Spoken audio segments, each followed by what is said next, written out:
Would you prefer to inherit cursed energy or devil fruits? Who is your go-to, Itadori or Luffy? Do you believe Jujutsu has what it takes to stand its ground against One Piece? Let the battle of ultimate supremacy begin. Starting off with the world of One Piece, we have one of the most exciting power systems in the whole of anime. You see, One Piece isn't limited to a single strict system, unlike some animes. Within this vast world exist two heavy hitters, devil fruits and Haki, both of which could grant you unfathomable power. Not only that, but when it comes to these bitter tasting edibles, luck is a tremendous factor. Depending on what ability you get, you might end up as a rookie pirate or a veteran Yonko. Of course, training with your devil fruit and enhancing it goes a long way. However, any bum with the tremor fruit can cause havoc, in my opinion. While there are three main categories, Paramecia, Logia, and Zoan, they can't all be considered equal or even relative to one another. Take Logia fruits, for instance.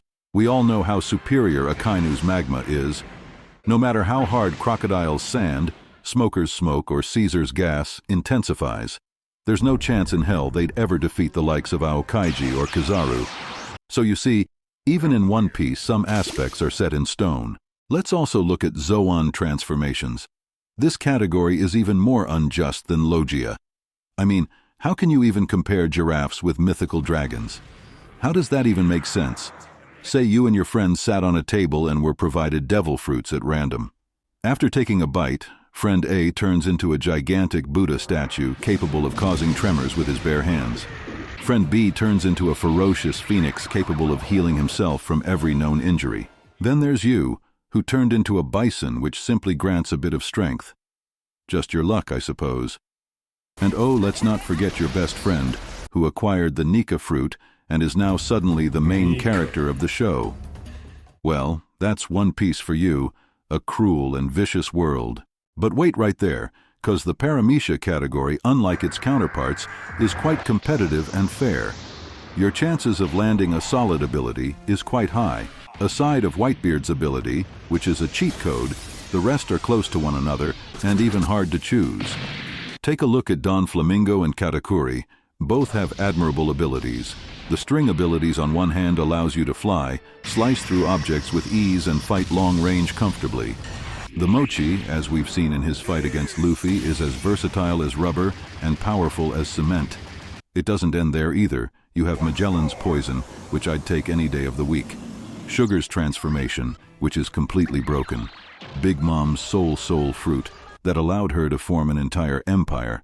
I mean, there are so many good ones. Shiki with his flotation, Boa with her solidification, Kuma with his reflection and teleportation, Fujitora and his gravitation. I know, One Piece abilities go crazy sometimes. However, that's where Haki comes into play to level up the playing field. You see, not everyone has the ability to get their hands on devil fruits, since once it is consumed, it stays with the user until the character passes away. This uncertainty and randomness gave birth to a power system rivaling that of the demons. Haki has more of an angelic touch to it. It is closely related to the divine and was procured to cancel out devil fruits. Talk about angels versus demons, huh? That being said, Haki isn't something anyone can unlock willy-nilly. Unlike chakra, chi, or nen, it requires tremendous willpower to activate, let alone master. And abilities such as Color of the Supreme King, also known as Conqueror's Haki, is something only the cream of the crop unlocks. Only a handful pirates have ever tasted its glory. Then you have Advanced Observation Haki, which allows you to see into the future. We only know of the top dogs that are able to use this power to the fullest. Even so, there are variations for this. In base form, a user is able to detect the presence of others, alerting him of hidden enemies and faraway targets. Afterwards, as you level up, you begin to sense the strength of others. Kinda like how Gauther and Merlin sense points in 7 deadly sins. In the next stage, you begin to sense emotions and intent of the person. Talk about an overpowered ability. How do you even fight someone who can see into the future? Oh, let's not forget about Armament Haki either. This is one of my favorites.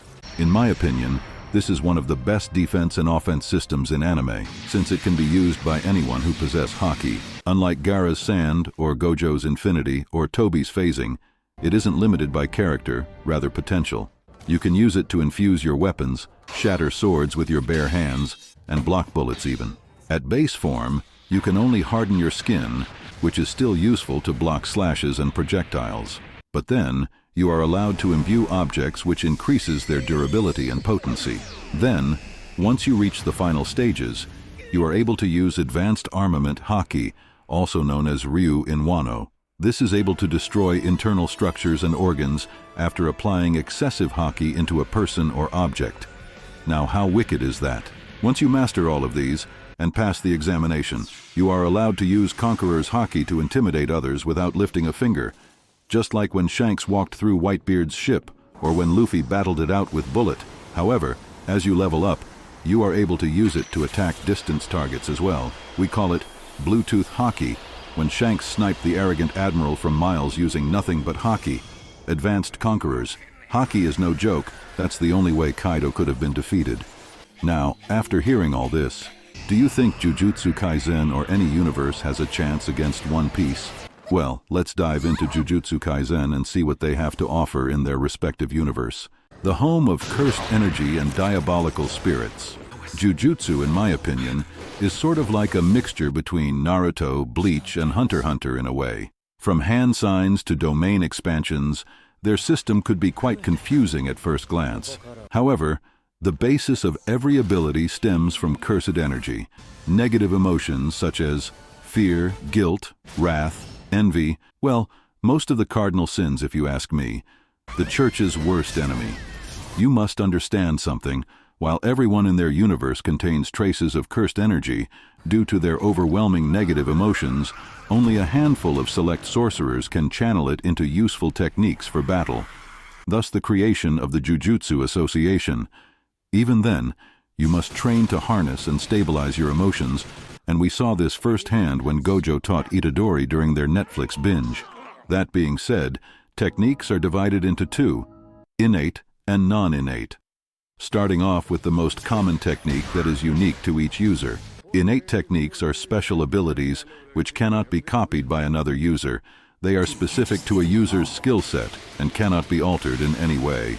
Most users obtain only a single innate technique and live the rest of their lives harnessing it. Some popular examples are Jogo, his innate technique being volcanoes, and the ability to control lava at will. Now this shows that Jogo isn't able to develop another innate technique like blood manipulation or idle transfiguration. Same as One Piece and devil fruits, innate techniques are also set in stone. Speaking of idle transfiguration, let's talk about Mahito's ability. By God is his power unlimited. Not only did we see him heal Mekamaru with a single touch, but destroy people and manipulate objects like he was customizing a game setting. I downplayed his power after watching him get his ass handed to him during Season 1 against Nanami and Itadori, but damn, Season 2 Mahito was insane. His and Jogo's power is something I wish to obtain. While we are wishing for techniques, who wouldn't want to obtain Sukuna's cleave and dismantle? I'm not even talking about their domain expansions yet, just their base innate techniques.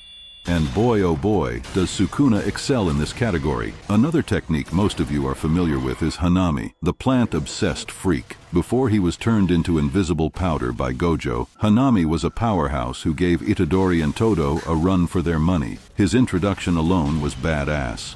Just to name a few more honorable mentions here, Nobara with her straw doll technique, Nanami with his ratio, Momo with her tool manipulation, Todo and his boogie-woogie, Geto and his cursed spirit manipulation. Keep all of these in mind because they'll come up later on when we compare them against devil fruits and Haki. But before we move on to the main fight, we must cover another aspect of Jujutsu's power system. The inherited techniques, those that are passed down through generations and prominent bloodlines. You're either born in the right family or you're not. Kinda sucks if you ask me, since it's like a head start, or privilege in a way. However, there are 5 inherited techniques I know of. First on my list is the limitless technique of the Gojo family. This allows them to manipulate space itself. Now how sick is that? On top of his 6 eyes, Gojo is a glitch in the Matrix. Then I'd rank the 10 Shadows technique as second. The Zenin clan aren't to be trifled with. We saw firsthand how powerful this technique is when Mahoraga was summoned. In third spot, I'd place the Inumaki family's specialty, the infamous cursed speech. I know it has its drawbacks, however. Once it's mastered, imagine commanding anyone to do anything simply by uttering the words. That's comparable to brainwashing, isn't it? In fourth, we have blood manipulation from the Kamo family. This technique kinda reminds me of Unohana from Bleach. It's fast, powerful, and deadly. What more can you ask for? Last but not least, we have the projection sorcery from the Zenin family, the confusing technique which divides 1 second to 24 frames. It's similar to having super speed or slowing down time in my humble opinion. We also have maximum techniques like Jogo's Meteor and Geto's Uzumaki, but that's a discussion for another day. The non-innate techniques are mostly barriers. No biggie, but they could come in handy if you want to trap someone inside or keep others from entering. Now that we have had a basic understanding of One Piece's and Jujutsu's power system, let's compare, contrast, and evaluate which one is the best option for your buck. To start things off, let's look at the similarities between the two power systems. For instance, both Jujutsu and One Piece have characters who rely on elemental powers. That being said, I'm not quite certain if Jogo's fire output is similar with the likes of Akainu, Ace, Big Mom, Kaido, and Luffy. While we have seen some impressive feats from Jogo during his fight with Sukuna, not to mention the meteor he hurtled at him, or the buildings he melted with ease, we must remember that this is considered a small feat in the world of One Piece. Akainu was able to rain down meteors without even trying. Kaido's flaming dragon transformation alone could have burnt the city to a crisp. We even saw Sabo burn a path through the ocean, using half of his power to say the least. Now I will give props to Jogo's domain expansion, and that is something I'd love to possess myself. I am yet to see Sukuna wield it properly. As such, it wouldn't be fair to include him in this conversation. Thus, in terms of firepower, I have to give the point to One Piece. When it comes to ice, JJK can try boasting around since they have Uraume, and from what we've seen in the latest season, I'd say it's pretty decent. Nevertheless, Aokiji will swallow them whole. Not only that, but even Brook will put up a fight. While Uraume possesses a tremendous amount of cursed energy, I doubt she could last in a fight for 10 days, freeze an entire sea, or change the climate of an island. In addition, Aokiji is a Logia user, so good luck hurting that. Another point to One Piece. Not sure if you consider this a similarity, but Toru and Van Augur both have warping abilities in a sense. While we've seen how effective Toru's was, I'd say they're both equal in a sense. However, when comparing Gojo's teleportation to Blueno's, it's obvious that Blueno has an upper hand here. In total, I'd give both Jujutsu and One Piece a point here to make things fair. That's 3 for 1 so far. Here are 2 characters with the same power type, Hanami and Green Bull. Both are plant-obsessed freaks, but who do you think has an upper hand? This is truly difficult to call, since they both showed remarkable potential. Should we call this one a draw and move on? 4-2. Let me give you another easy one. Mechamaru or Frankie? Both are cyborgs capable of mass destruction, however.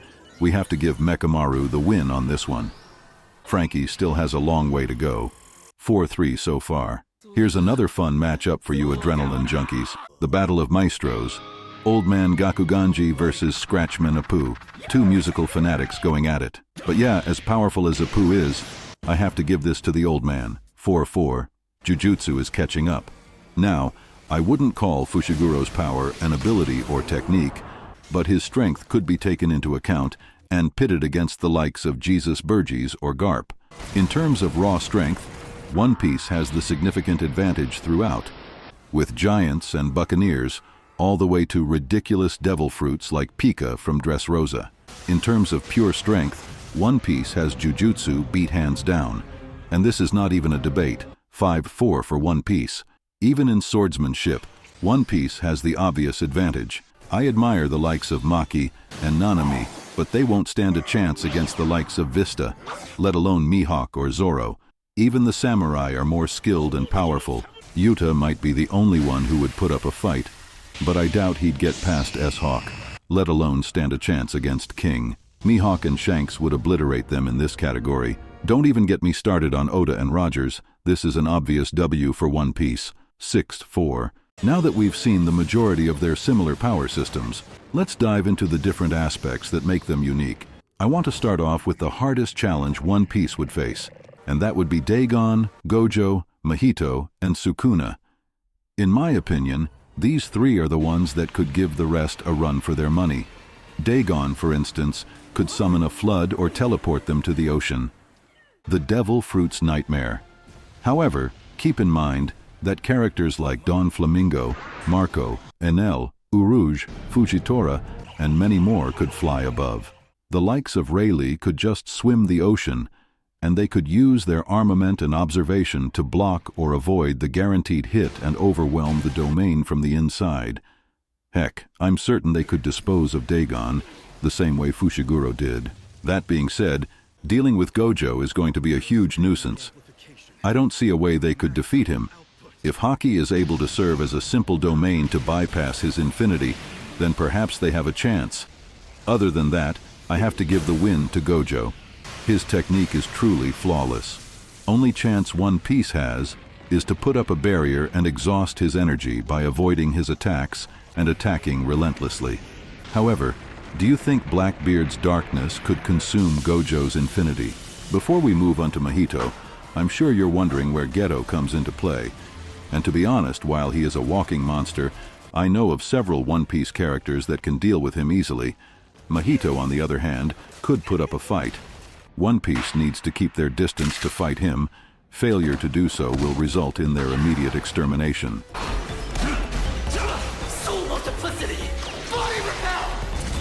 Then we have Sukuna. He and Gojo are the major threats to look out for.